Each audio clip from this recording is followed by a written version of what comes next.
Hello students, आज मैं आपको एक चर वाले रैखिक समीकरण की एक्सरसाइज 3 ऑब्जेक्टिव क्वेश्चन बताने जा रही हूँ।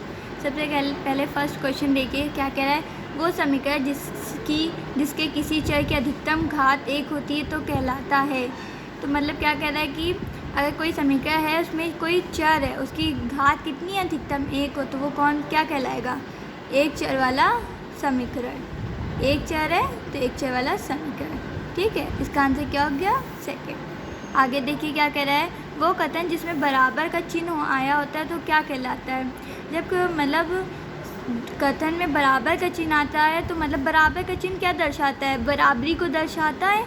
मतलब क्या बराबर है, समान है, तो ये कथन क्या कहलाएगा?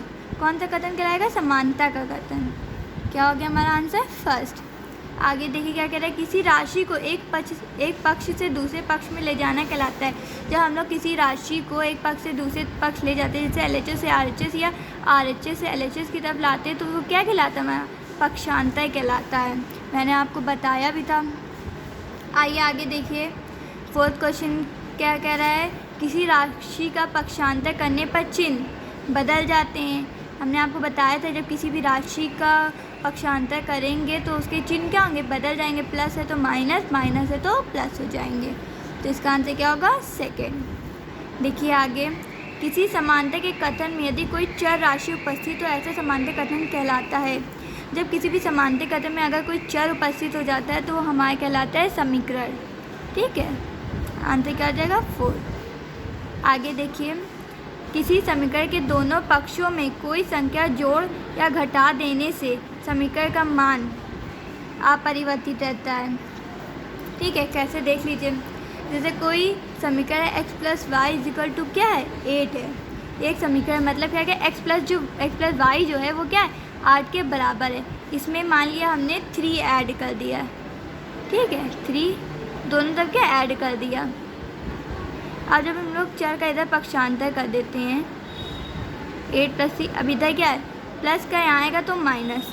अभी 3 से 3 कैंसिल हो गया, = 8। अब देखिए हमारा समीकरण जो पहले था वही हमें क्या अभी भी मिला। इसका मतलब है किसी भी संख्या को जोड़ें या घटाएं तो उस पर कोई समीकरण पर कोई भी फर्क नहीं पड़ता है। आगे देखिए क्वेश्चन क्या कह रहा है। समीकरण 4x/2 = 12 में x का मान निकालना है। तो ये क्या है? दोनों तरफ एक तरफ बटे एक तरफ संख्या नहीं। जब मतलब बटे में कुछ नहीं होता तो क्या मानते हैं हम लोग? 1। अब क्या आप तिरक गुणा करके आप लोग x की वैल्यू निकाल लीजिएगा। आगे देखिए, अब इसी तरह से क्या समीकरण दिए हुए हैं तो आप लोग इसका भी मान आप x से निकालिए। कि हमारा समीकरण पूरा दिया हुआ है। चर को क्या इस तरफ ले जाके अचर को इस तरफ ले जाके चर को इस तरफ ला के सॉल्व करके आप लोग x की वैल्यू निकाल लीजिएगा। आगे देखिए कह रहा है, एक समद्विबाहु त्रिभुज में बराबर कोण जो होते हैं, आपको समद्विबाहु त्रिभुज तो पता ही है। समद्विबाहु त्रिभुज क्या होते हैं? जिसके दो कोण बराबर होते हैं, एक कोण क्या होता है? अलग होता है। तो क्या करें? बराबर कोण शीर्ष कोण की क्या 1/4 है। मान लिया शीर्ष कोण क्या है? x है। ठीक है, तो जो बराबर कोण है इसके क्या है? 1/4 है, तो 1/4। ठीक है, ये है हमारा 1/4। ठीक है, अब क्या आपको पता है त्रिभुज के तीनों कोणों का योग क्या होता है? 180 होता है। तो ठीक है, तीनों कोणों का योग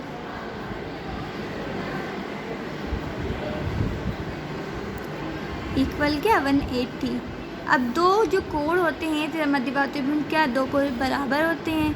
जो हमारे क्या बराबर कोण x/4 + x/4। शीर्ष कोण क्या है? x माना था हम लोग ने, = 180। अब ये हमारी क्या बन गई? इक्वेशन बन गई। आप लोग को पता है इसको कैसे सॉल्व करोगे? एलसीएम ले लीजिएगा।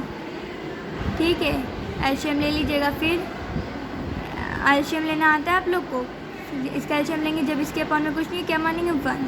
ठीक है, सबका एलसीएम लेके आया 4 का 4 में डिवाइड करेंगे कितना आएगा? 1 का ऊपर मल्टीप्लाई किया x। इसी तरह से इसमें कर लिया। अब देखिए प्लस 1 का 4 में डिवाइड करेंगे क्या आएगा? 4 ऊपर मल्टीप्लाई करेंगे 4x 180।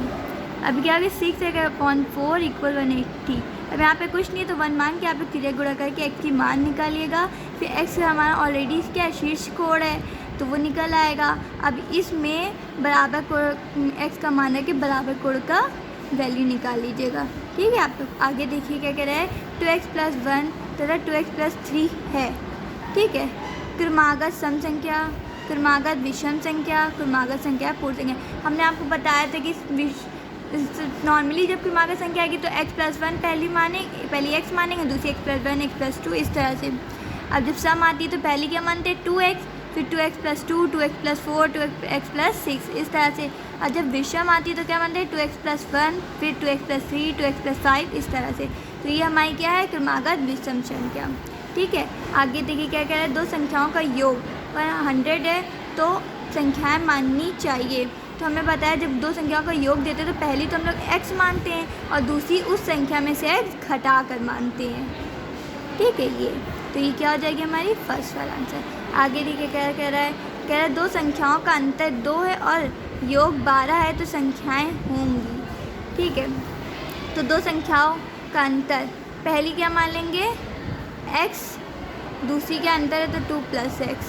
ठीक है, अब इन दोनों का योग क्या हो गया 12 है, x 2x+x = 12।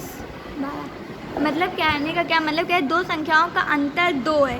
तो हम लोग बताया जब दो संख्याओं का अंतर देते तो पहली संख्या x मानते हैं, दूसरी संख्या जो अंतर दिया रहता है उसमें x जोड़ देते हैं, तो ये पहली संख्या बन गई, दूसरी संख्या बन गई। अब क्या है, दोनों संख्या का योग कितना है तो इससे हम लोग क्या समीकरण बना लें। ठीक है, दोनों का योग क्या है 12 है। ठीक है, तो अभी हमारी क्या बन गई एक इक्वेशन। आपके पहले x की वैल्यू निकाल लीजिएगा, फिर 2+x की वैल्यू में x का मान रख के वैल्यू निकाल लीजिएगा। ठीक है, आगे देखिए क्या करें, 4 से क्या है 3:4:5:6 के अनुपात में है, इनका योग क्या 360 तो सबसे बड़ी संख्या होगी। हमने बताया जब रेशियो में आते हैं तो उसमें क्या x का मल्टीप्लाई करते हैं हम लोग, तो ये क्या देख 3x 4x 5x 6x। ठीक है, क्या है चारों का मतलब इनका योग कितना 360। ये हमारी क्या बन गई इक्वेशन बन गई।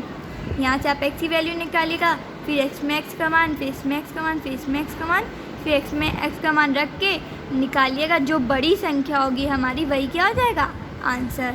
ठीक है, अब देखिए 14 वाला की आपको इक्वेशन दी हुई है। ठीक है, अब इसको कैसे सॉल्व करते हैं,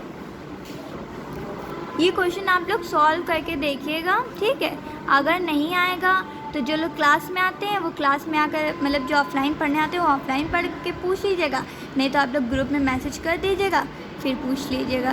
ठीक है।